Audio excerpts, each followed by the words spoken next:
Hello friends, कैसे हो? बढ़िया।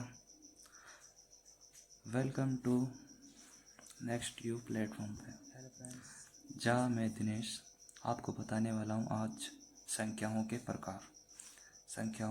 प्रकार। ठीक है, तो शुरू करते हैं। तो सम संख्या, देखो पहले अपन पढ़ने वाले हैं सम संख्या, विषम संख्या, ऐसे संख्याओं के बहुत सारे प्रकार पढ़ेंगे आज। 12 ऐसे है ना। तो शुरू करते हैं। पहली संख्या अपने के पास सम संख्या। तो सम संख्या किसे कहते हैं? देखो सम संख्या, तो अभी देखेंगे अपन सम संख्या किसे कहते हैं। सम संख्या को इंग्लिश में क्या कहते हैं? इवन संख्या कहते हैं। ठीक है, तो एक पेज निकाल लेते हैं।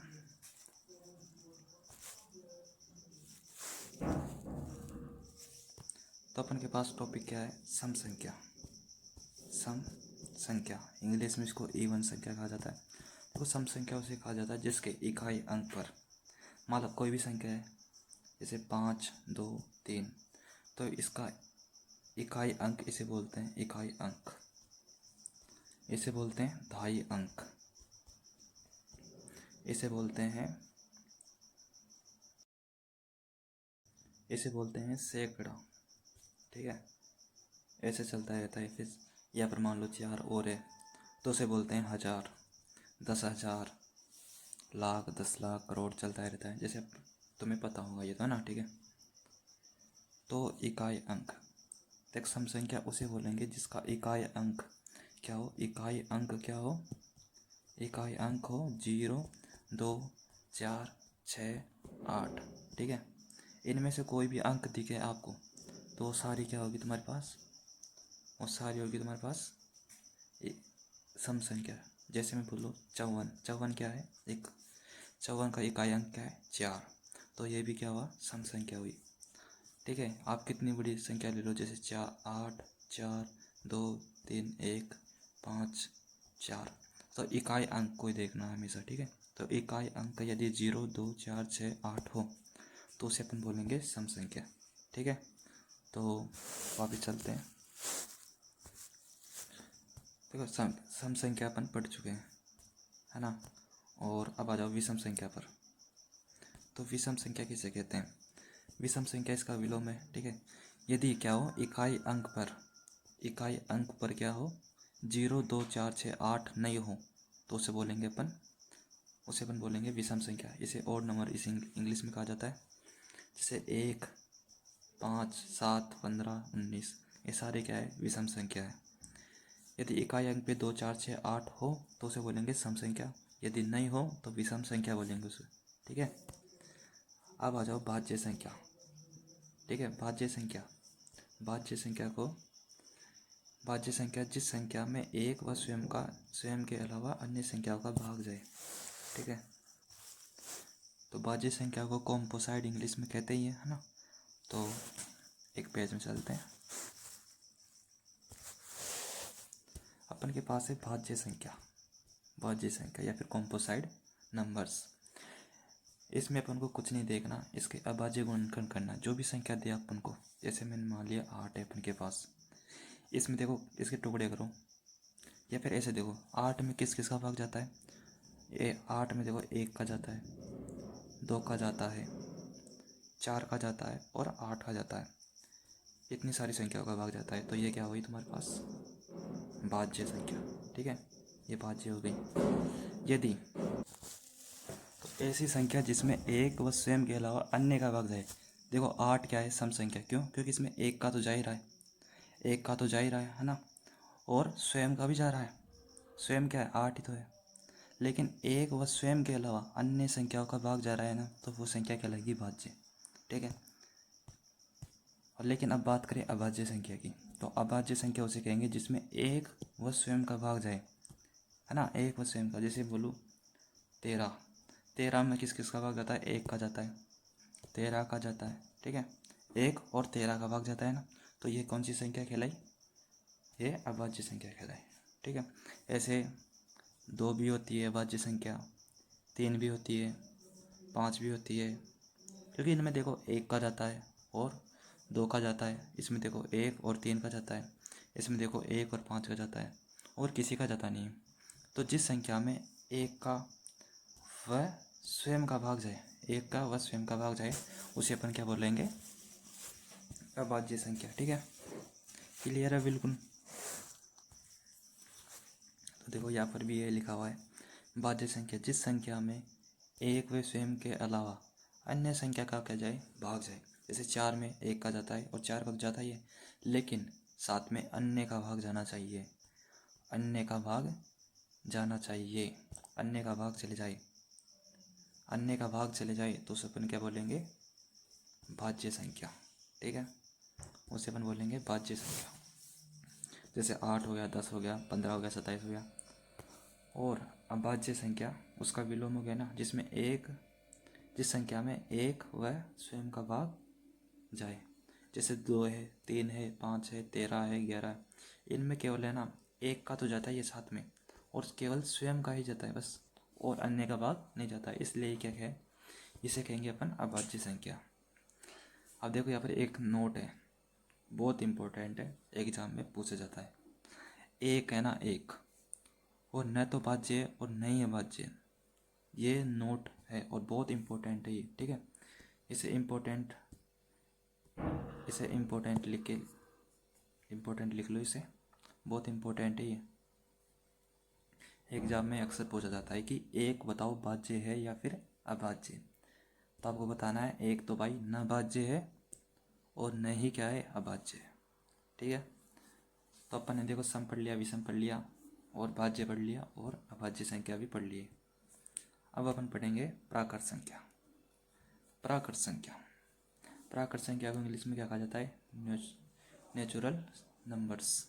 ठीक है, तो 1, 2, 3, 4, 5 मतलब ऐसी संख्या है जो एक से शुरू हो, है ना, और कहाँ तक जाए? अनंत तक जाए। एक से शुरू होए और अनंत तक जाए उसे अपन बोलेंगे प्राकृत संख्या।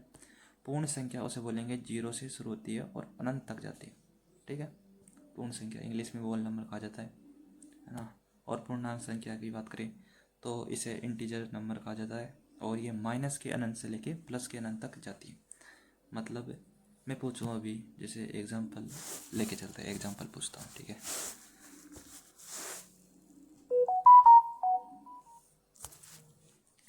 तो अपन को जानना है क्या है? प्राकृत संख्या। प्राकृत संख्या और पूर्ण संख्या और पूर्णांक संख्या। देखो प्राकृत संख्या 1 से होती है स्टार्ट और अनंत तक जाती है। ठीक है, मैं बात करूँ पूर्ण संख्या की तो 0 से शुरू होती है और अनंत तक जाती है। पूर्णांक की बात करूँ तो ये शुरू होती है माइनस के अनंत से, और जाते जाते 0 आ जाता है, फिर 1 आ जाता है, अनंत तक जाती है लेकिन, है ना। तो प्राकृत संख्या 1 से स्टार्ट होती है और अनंत तक जाती है। और पूर्ण संख्या क्या होती है? 0 से अनंत तक जाती है, माइनस के अनंत से लेके प्लस के अनंत तक जाए उसे अपन पूर्णांक संख्या बोलेंगे।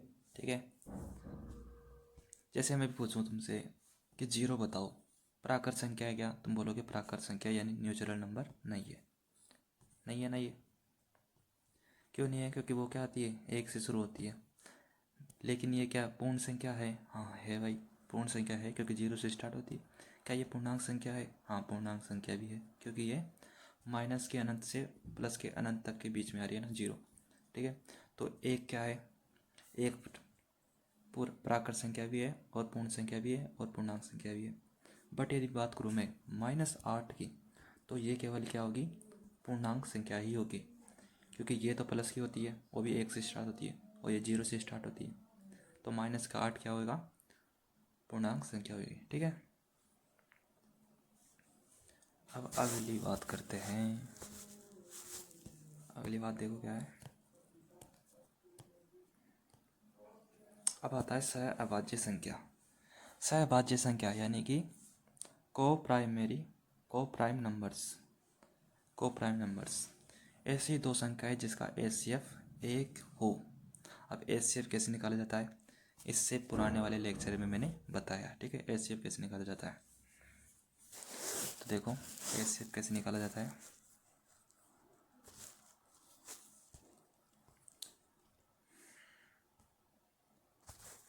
तो अपन को बताना है सहअभाज्य संख्या। ठीक है, तो सहअभाज्य सह अभाज्य उसे बोलेंगे जिसका एचसीएफ क्या हो, एक हो। दो अपन को संख्या देगी, दो अपन को संख्या देंगे, जैसे कि कुछ भी दे देगा, दो संख्या, जैसे मैं बोलूँ 2 या 3। बताओ ये सह अभाज्य संख्या है या नहीं है। सह का मतलब है 7, यानी 7 का मतलब दो संख्या तो आएगी भाई, इतना तो सही है। ठीक है, दो संख्या देगा आपको, ऐसा नहीं है एक संख्या देगा कि बताओ ये सह अभाज्य है या नहीं है, ऐसा नहीं पूछेगा। ठीक है, जैसे 2 3 क्यों है, अब देखो 2 का और 3 का अलग अलग से क्या करना है, गुणनखंड करना है अभाज्य गुणनखंड विधि द्वारा, जो कि मैंने इससे पुराने वाले लेक्चर में बताया। यदि नहीं देखे हो तो उसे देख लेना पहले। ठीक है, तो यहाँ पर क्या है, 2 है, सॉरी। ठीक है, यहाँ पर 2 है, तो इसमें 2 का 2 का भाग, 2 में 2 का भाग जाएगा, 3 में 3 का भाग जाएगा। ठीक है, तो यहाँ पर क्या है 2, यहाँ पर क्या है 3, 2 गुणा 1 लिख सकते हैं ना इसको, 2 गुणा 1 लिख देंगे इसको। ठीक है, इसको क्या लिख देंगे, 3 × 1। ठीक है, तो यहाँ पर देखो दोनों में कॉमन क्या चीज़ है, इसका एचसीएफ निकालो। एचसीएफ कितना आएगा, तुम बोलोगे सर इसमें तो कुछ कॉमन है ही नहीं। हाँ, 2 भी नहीं है, 3 भी नहीं है, लेकिन 1 होता है, जहाँ कुछ नहीं होता वहाँ 1 होता है। ठीक है, यहाँ पर एचसीएफ कितना आया, 1। तो मतलब ये दोनों संख्या क्या है, सह अभाज्य संख्या। जैसे मैं और उदाहरण बताता हूँ तुम्हें, जैसे कि मैं बोला 11 और 13। ठीक है, 11 13 को निकालोगे तो 11 क्या, इधर से देखो 13, तुम्हें पता है 11 क्या है, अभाज्य संख्या है ना। अभाज्य संख्या किसे कहते हैं, जिस संख्या में 1 का व स्वयं का भाग जाए। तो इसमें 11 का भाग जाएगा ना एक बार, 13 का भाग जाएगा एक बार। इसका एचसीएफ निकालो, तुम बोलोगे दोनों में क्या कॉमन है, कुछ नहीं है कॉमन, कुछ नहीं है ना कॉमन दोनों में। तो जहाँ कुछ कॉमन नहीं होता वहाँ 1 होता है भाई, दोनों में 1 तो कॉमन नहीं है ना। इसको 13 को ऐसे नहीं लिख सकते 13 गुणा 1, 11 को ऐसे नहीं लिख सकते 11 गुणा 1। ठीक है, क्या हो जाएगा इसका, इसे बोलते हैं क्या, सह अभाज्य संख्या। लेकिन जैसे अलग एग्जाम्पल आ जाए, जैसे मैं और बताता हूँ तुम्हें, जैसे मैं बताऊँ 15 और 8, बताओ ये दोनों संख्या क्या सह अभाज्य संख्या है या नहीं है। तो कैसे पता लगाओगे, तो 15 का अलग से निकालना अभाज्य गुणनखंड, अभाज्य गुणनखंड करना है इसका। तो देखो इसमें किसका भाग जाएगा, 3 का, 3 पंजे 15, 5 1। 8 में किसका भाग जाएगा, किसका जाएगा, 2 का, क्योंकि इकाई के अंक पर क्या है 0 2 4 6 8 आए तो उसे अपन क्या बोलते हैं, उसे अपन बोलते हैं, मतलब उसमें 2 का भाग जाएगा और उसे अपन सम संख्या बोलते हैं। इसका मतलब ये भी है कि सम संख्या में 2 का भाग हमेशा जाता है। तो 2 चौक 8, 2 दूना 4 और 2 एकम 2। अब आप इसके क्या करोगे, इसको गुणनखंड के रूप में लिखोगे। तो 15 बराबर 2, 3 × 5 × 1। 1 हर जगह लिखते थे आप, है ना, 1 हर जगह लिखा करो। ठीक है, 1 हर जगह लिखो। यहाँ पर लिखोगे 8, इसे 2 की पावर 3 के रूप में लिख सकते हैं ना, और मल्टीप्लाई 1। अब बताओ इन दोनों में कॉमन क्या है, बताओ। तुम देखोगे इसमें कुछ कॉमन है ही नहीं, इसमें कुछ कॉमन है नहीं, मतलब एचसीएफ निकालो इसका। एचसीएफ कितना आएगा, एचसीएफ देखोगे जो दोनों में कॉमन है, दोनों में कॉमन कुछ ही नहीं है 1 के अलावा। तो 1 इसका क्या हो गया, एचसीएफ हो गया। और जिस संख्याओं का एचसीएफ कितना आता हो, 1 आता हो, उसे अपन बोलते हैं सह अभाज्य संख्या, सह अभाज्य संख्या। अतः ये 15 और 8 क्या है, तुम्हारी सह अभाज्य संख्या है। 15 व 8 क्या है, सह अभाज्य संख्या है। सही बात है, बिल्कुल। और कोई doubt, no doubt, only clear. ठीक है, तो आगे बढ़ते हैं। देखो अपन बहुत कुछ पढ़ चुके हैं, है ना। प्राकृत संख्या पढ़ ली, पूर्ण संख्या पढ़ ली, पूर्णांक संख्या पढ़ ली, सहभाज्य संख्या पढ़ लिए। और यहाँ पर देखो एक चीज़ बताया गया है, एसीएफ की फुल फॉर्म क्या होती है, हाईएस्ट कॉमन फैक्टर, महत्तम समापवर्तक। हिंदी में इसको ये कहेंगे, इंग्लिश में फुल फॉर्म ये हो जाएगी एलसीएम, लिस्ट कॉमन मल्टीपल। लघुत्तम समापवर्तक हो जाएगा। ठीक है, अब आगे बढ़ते हैं। अब अपन के पास है परिमेय संख्या। क्या है? परिमेय संख्या।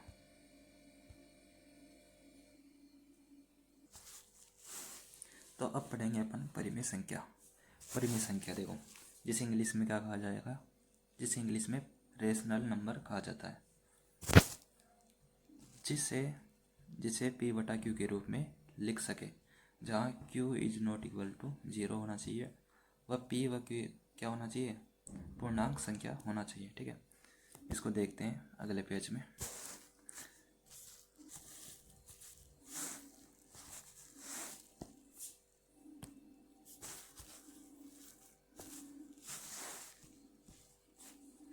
तो परिमेय संख्या, परिमेय संख्या देखो क्या होती है, परिमेय संख्या देखो, परिमेय संख्या जिसे अपन p बटा q के रूप में लिख सके, और q का मान 0 नहीं होना चाहिए, इसका मतलब ये है। ठीक है, q का मान 0 क्यों नहीं होना चाहिए ये बाद में बताऊंगा पहले की, इससे पहले ये देखो कि जो p और q क्या है। देखो p व q क्या है, p व q पूर्णांक संख्या है। पूर्णांक संख्या भी बताया था मैंने। पूर्णांक संख्या वह संख्या होती है जो क्या होती है, जो माइनस के अनंत से लेके प्लस के अनंत तक के बीच की संख्या को पूर्णांक संख्या कहते हैं। अब इसके एग्जाम्पल ले लेते हैं, एग्जाम्पल से अच्छे से समझ में आएगा। ठीक है, जैसे मैं बोलूँ 5/2, तो ये क्या हो गई तुम्हारी परिमेय संख्या है। क्यों? इसे p बटा q के रूप में लिख दिया ना, है ना। अब तुम सोच रहे होगे सर 5 भी क्या है, हाँ 5 भी क्या है, परिमेय संख्या है, क्योंकि 5/1 लिख सकते हैं ना। तो 8/2 ये भी है। ठीक है, 3/2 ये भी परिमेय संख्या। लेकिन मैं बात करूँ ये 1, तो 1 को भी 1 लिख सकते हैं ना, तो ये भी क्या है, परिमेय संख्या है। लेकिन यदि ऐसा आ जाए तो क्या, कि 0 परिमेय संख्या है या फिर अपरिमेय संख्या। तुम बोलो कि 0/1 लिख सकते हैं, है ना, और लिख सकते हैं, तो 0 क्या है, पूर्णांक संख्या है, और 1 भी क्या है, पूर्णांक संख्या है ना। 1 0 1 दोनों क्या है, पूर्णांक संख्या। तो इसको हल करोगे कितना जाएगा, 0। तो इसका मतलब 0 क्या होगा तुम्हारे पास, परिमेय संख्या। तो 0 भी क्या है, परिमेय संख्या। अच्छा, अंडर रूट की संख्या के बारे में बात कर लेते हैं। जैसे कि अंडर रूट 4 आ जाए तो आप बता दोगे कि 2 के बराबर होता है, जो कि परिमेय संख्या होता है। बट यदि बात करें अंडर रूट 5 की, अंडर रूट 5 की, अंडर रूट 5 की, यदि बात करें अंडर रूट 5 की, तो अंडर रूट 5 क्या है तुम्हारा, अंडर रूट 5 एक अपरिमेय संख्या है। तो पूछोगे कैसे सर, जब तुम इसे हल करोगे ना, जब तुम इसे हल करोगे, पहली बात तो ये पूर्ण वर्ग संख्या है ही नहीं, है ना, तो ये अपरिमेय संख्या हो जाएगी। जैसे अंडर रूट 4 है था, अभी बात करें थे अंडर रूट 16 की बात करें, इनका अपन स्क्वायर निकाल, मतलब अंडर रूट को हल कर सकते हैं। इसके अंडर रूट को हल करना सही है क्या, नहीं कर सकते ना। इसको करने में तो कर सकते हैं, इसको भी अंडर रूट को हल, लेकिन वो पूर्ण वर्ग संख्या नहीं है ना, पूर्ण वर्ग संख्या नहीं है, ये है पूर्ण वर्ग संख्या। इसलिए ये क्या है हमारे पास, परिमेय संख्या, जबकि ये क्या है, अपरिमेय संख्या। ठीक है, तो चलते हैं वापस। तो ये रहा -2/5, तुम्हें पता है, और माइनस की भी हो सकती है संख्या। ठीक है, माइनस की हो या प्लस की है, तो वो क्या, परिमेय संख्या। जिसने बोला 1 भी क्या है, परिमेय संख्या। इसने लिखा 3.14, जो कि तुम्हारी क्या है, परिमेय संख्या। इसे भी लिख सकते हो ना, 3.14/1, यानी कि पॉइंट वाली संख्या भी क्या होती है, परिमेय संख्या होती है। 0 भी बता ही दिया था मैंने, 0 भी क्या होता है, परिमेय संख्या होती है। अंडर रूट 9/4, इसका मतलब क्या है, 9 को हल करोगे कितना जाएगा, 3, 4 को हल करोगे कितना जाएगा, 2, तो 3/2 ये क्या हो गया तुम्हारे पास, रेशनल नंबर हो गया। ठीक है, अब बात कर लेते हैं अपन अपरिमेय संख्या की।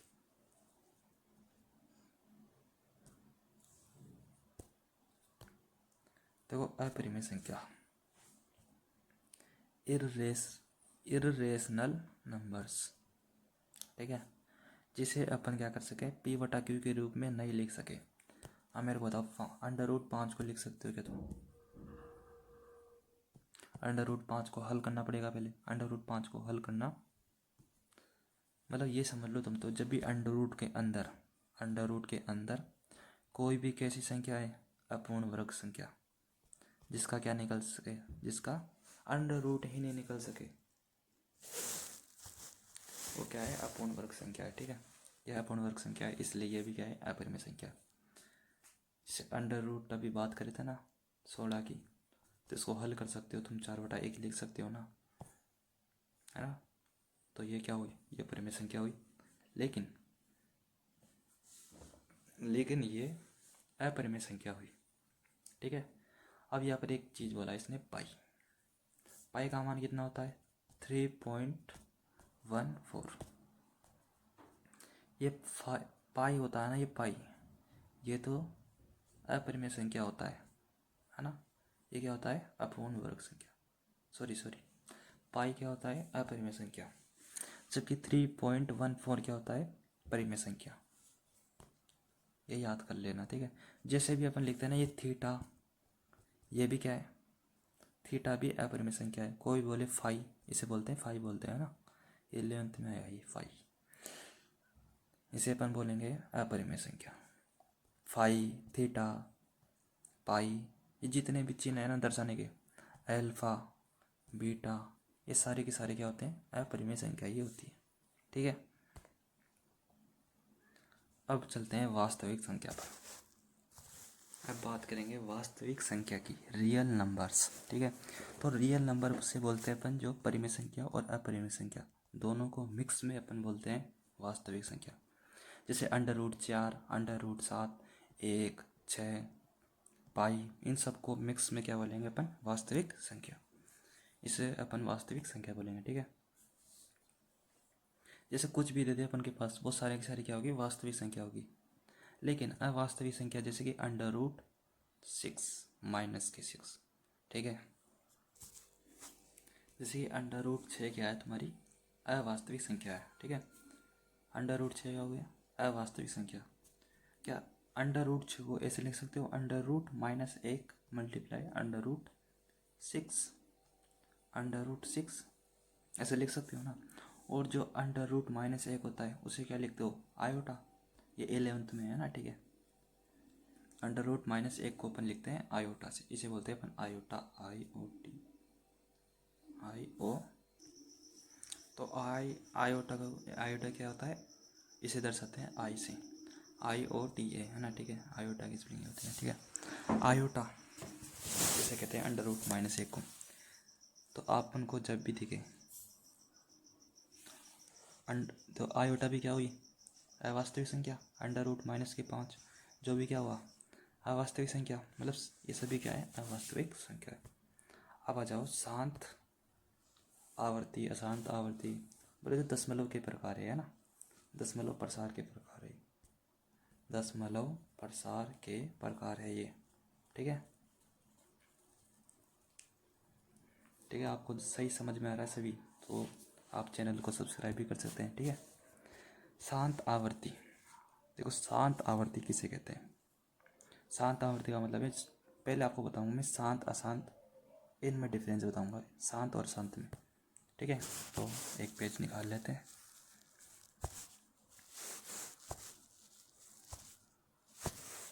ठीक है, अपने के पास टॉपिक क्या है, शांत अशांत,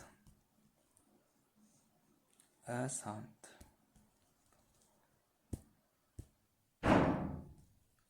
अशांत,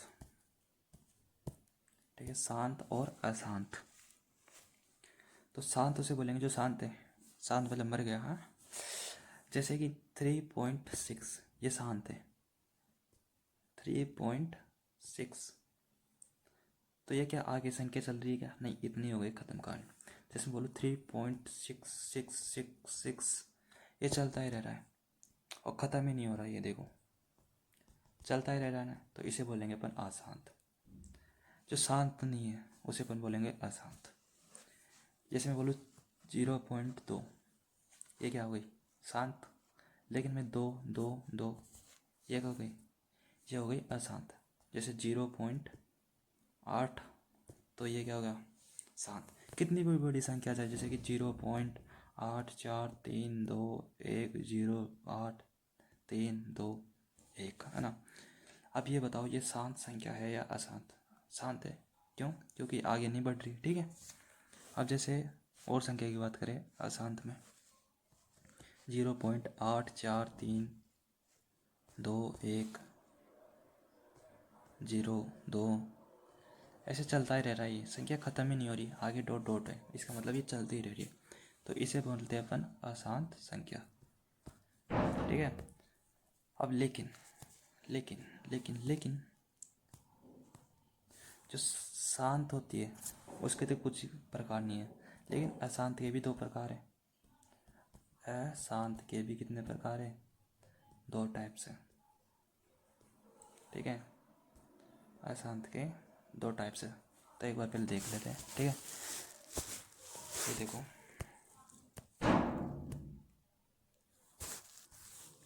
देखो अब शांत, देखो शांत तो केवल शांत आवर्ती होती है, बस केवल शांत आवर्ती होती है। लेकिन अशांत के कितने प्रकार होते हैं? दो टाइप्स के रूप में पढ़ सकते हैं अपन, है ना। तो शांत आवर्ती उसे बोलेंगे।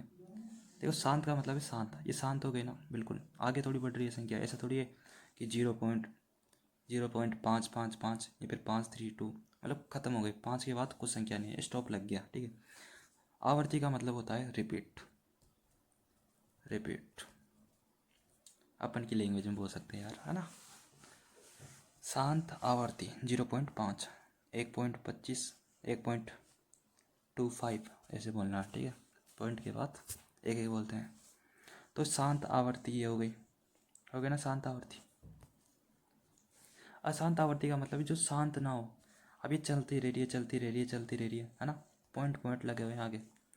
लेकिन आवर्ती, यहाँ पर एक आवर्ती शब्द है और आवर्ती का मतलब है रिपीट होना। जैसे यहाँ पर देखो 0.3333। अब आगे देखोगे तुम, क्या एक ही संख्या बार बार आ रही है क्या? 3 3 3 3 3 आगे यही आ रही है ना। तो इसका मतलब ये क्या है? अशांत आवर्ती। जब एक ही संख्या क्या हो, बार बार रिपीट होती हो। अशांत का मतलब है चलनी चाहिए बहुत, मतलब ख़त्म नहीं होनी चाहिए संख्या। आवर्ती का मतलब है एक ही संख्या चलनी चाहिए। लेकिन जैसे इधर देखो 0.242424 है ना, 0.242424। अब ये अनंत चलती ही रही है चलती ही रही है, तो ख़त्म नहीं हो रही ना। तो ये भी क्या हुआ तुम्हारे पास? अशांत आवर्ती। अशांत है क्योंकि पॉइंट पॉइंट है, मतलब आगे तक जा रही है।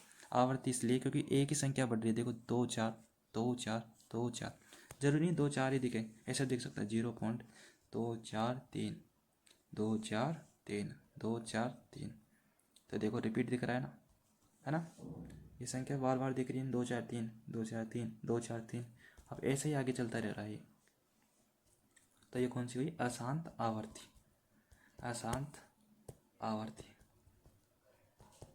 ठीक है, अशांत आवर्ती हो गई।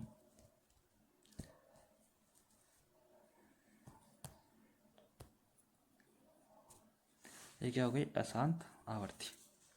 अब बात कर लेते हैं अशांत अनावर्ती। अब आवर्ती समझ गए, अनावर्ती समझ जाओगे आसानी से। अनावर्ती का मतलब है रिपीट तो होगी संख्या, पहले की जैसे रिपीट तो होगी, लेकिन अनावर्ती का मतलब है यहाँ पर, अनावर्ती का मतलब क्या है?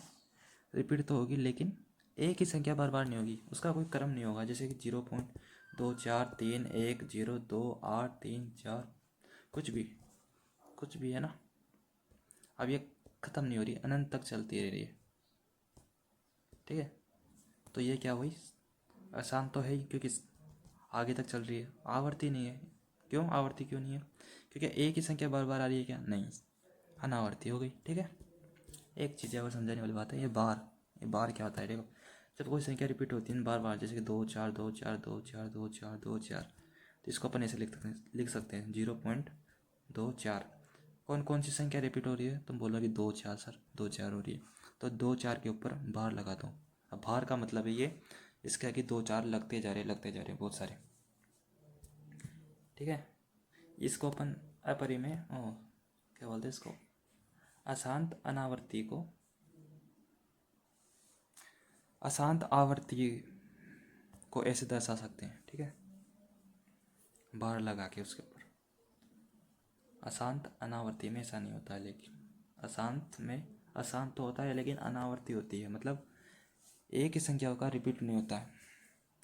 अब मैं बार वाले उदाहरण बताता हूँ। और जैसे कि 0 इस बार कुछ आ गया, 8 पॉइंट ले लो इस वाले को, 8.3 4 2 1, 3 4 2 1, 3 4 2 1, तो ये अनंत तक चलता रहेगा, है ना। डॉट डॉट है इसके बाद, तो इसका मतलब ये क्या है, अशांत है। तो 8.3 4 2 1 इसके ऊपर बार लगा सकते हैं, क्योंकि एक ही संख्या बार बार रिपीट हो रही है, तो इसके ऊपर बार लगा देंगे।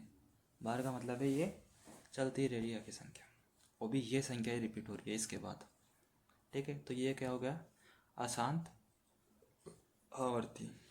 ठीक है, ये समझ गए, ये भी समझ लिए, ये भी समझ लिए। आओ परिमेय संख्या, देखो यहाँ पर एक चीज़ बताई गई है, परिमेय संख्याएं अशांत आवर्ती। जो परिमेय संख्या होती है ना, वो अशांत आवर्ती होती है और शांत आवर्ती होती है। इसका मतलब समझो, देखो ध्यान से।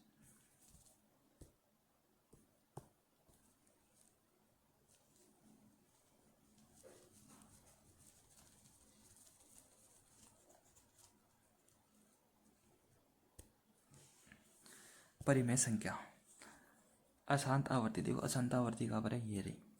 जो क्या हो, एक ही संख्या रिपीट हो रही है बार बार, और वो क्या होनी चाहिए, अशांत होनी चाहिए। इसे अपन बोलेंगे क्या, परिमेय संख्या। शांत आवर्ती भी क्या हो जाएगी, 0.5 भी क्या हो जाएगी। ये तो तुम्हें पता ही है, शांत आवर्ती होगी। लेकिन ये क्यों है, ये 0.333333 ये परिमेय संख्या क्यों है। जब आप इसे खोलोगे ना, जब आप इसे खोलोगे, कैसे खोलोगे, देखो खोलना सिखा देता हूँ। x बराबर 0.333 लिख सकते हैं ना। इस पूरी संख्या को 10 से गुणा कर दो, तो 10x बराबर 3.333 हो जाएगा ना, 3.33 हो जाएगा ना। अब आपको करना क्या है, इसमें से 10x में से इसको मान लो समीकरण 1 है, इसको मान लो समीकरण 2 है। समीकरण 1 में से 2 घटाओ, देखो 10x में से एक x गया, कितना बचे, 9x बचे। और 3.333 में से 0.333 घटाएंगे तो कितना आ जाएगा, अपन के पास आ जाएगा 3। सही है ना। तो x बराबर के कितना आ गया, 3/9, जो कि 1/6 आ गया। और 1/6 को अपन p/q के रूप में लिख सकते हैं। अतः ये क्या है, परिमेय संख्या। समझ गए।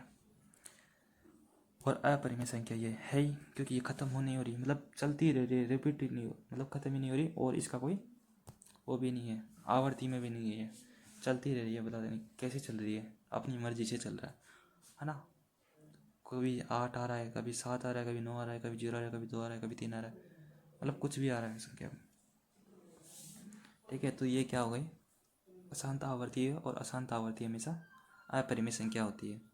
जैसे ये 0.23233 ये क्या है अपन के पास, ये भी अपन के पास अपरिमेय संख्या है। इसे भी अपन अपरिमेय संख्या कहेंगे, क्यों, क्योंकि ये अशांत अनावर्ती है। इसमें रिपीट देखो ध्यान से, सेम नहीं है, 0.233 देखो क्या है, ध्यान से देखो इसको। अच्छा उदाहरण ये है ना, 0.232333। इसमें तुम सोच रहे होंगे सर 2 के ऊपर 3 के ऊपर बाहर लगा दो, इसका मतलब ये नहीं है। इसका मतलब तो ये हो गया फिर 0.333 हो, 0.2333 होना चाहिए, लेकिन यहाँ पर नहीं है। तुम बोलोगे सर 2 3 के ऊपर लगा दो, इसका मतलब 2 3 आना चाहिए, लो यहाँ पर गलत हो गया। तुम बोलोगे सर 2 3 3 के ऊपर लगा दो बार, तो यहाँ पर 3 तो है ही नहीं, है ना। तो ये क्या हो गए, परिमेय भी हो गया, परिमेय भी सब हो गए। अब देखो, अब तुम्हारे दिमाग में आ रहा क्वेश्चन, क्या आ रहा है क्वेश्चन, कि सर भिन्न वाली संख्या और परिमेय संख्या में क्या अंतर है। दोनों को अपन p/q मतलब p/q के रूप में लिख सकते हैं। तो सर भिन्न संख्या, जो भिन्न वाली संख्या होती है वो परिमेय संख्या होती है क्या, नहीं। अभी बताता हूँ मैं, देख तुम्हें,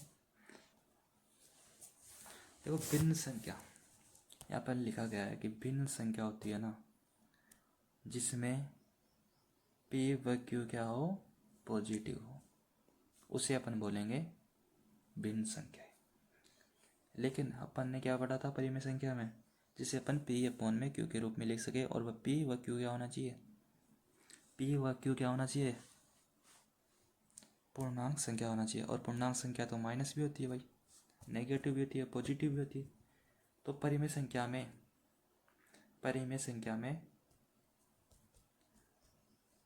भिन्न है ना, पॉजिटिव भी हो सकती है और नेगेटिव भी हो सकती है, नेगेटिव पॉजिटिव दोनों हो सकती है, लेकिन भिन्न संख्या में पॉजिटिव ही होगी।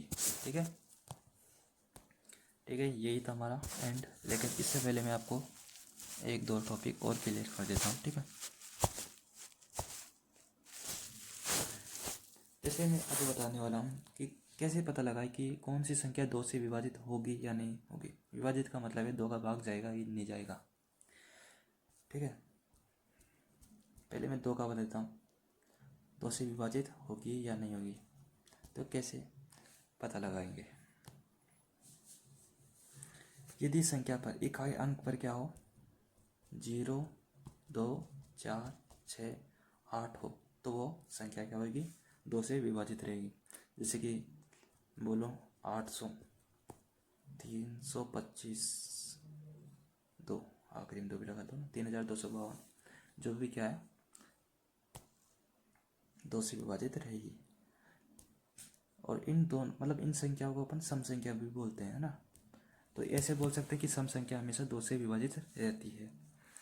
अब 3 का नियम क्या है, देखो एक बार सुन लो। 3 का नियम है योग करना है इसमें, जो भी अपन को संख्या दे।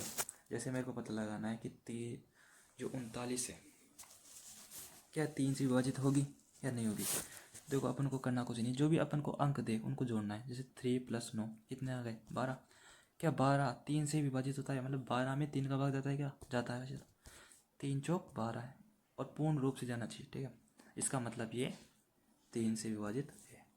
जैसे बात करूँ मैं 45 की, तो 4 और 1 5, 4 5 कितने थे 9, जो कि 3 से विभाजित है, पूर्ण विभाजित है, तो 3 दिया 9, यानी 3 का भाग जाएगा। ठीक है, लेकिन जैसे और उदाहरण ले अपन, जैसे मैं बात करूँ इस बार 31 की बात करता हूँ। तो 31 में तुम देखोगे 3 + 1, तो 3 + 1 यानी कि 4। क्या इसमें 3 का भाग जाता है, क्या नहीं जाता। तुम बोलोगे सर जाता तो है, 3 एकम 3 पॉइंट आता है, लेकिन पॉइंट वाली संख्या नहीं देना, मतलब पूर्ण भाग होना चाहिए, पूर्ण विभाजित होना चाहिए, पूर्ण विभाजित होना जरूरी है। यदि पूर्ण विभाजित नहीं होगा तो ये नियम फेल हो जाएगा। नियम तो क्या फेल होगा, मतलब पूर्ण विभाजित नहीं हुआ तो वह 3 से विभाजित नहीं है, मतलब उसमें 3 का भाग नहीं जाएगा, इसका मतलब ये 3 से विभाजित नहीं है। अब 5 का नियम सुन लो। 5 का नियम,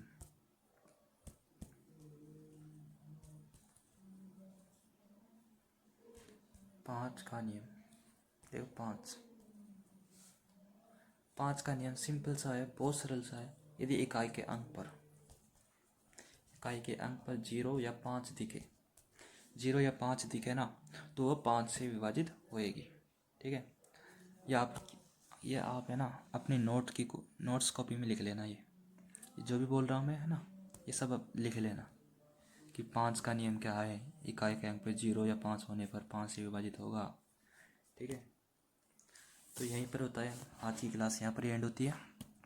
यदि आपको सब समझ में आया है और आपको कैसा लगा वीडियो, कमेंट करके ज़रूर बताएं। कुछ डाउट आए तो ज़रूर पूछना कमेंट में, और चैनल को सब्सक्राइब करना ना भूलें। ठीक है, ओके, ऑल द बेस्ट, पढ़ते रहो।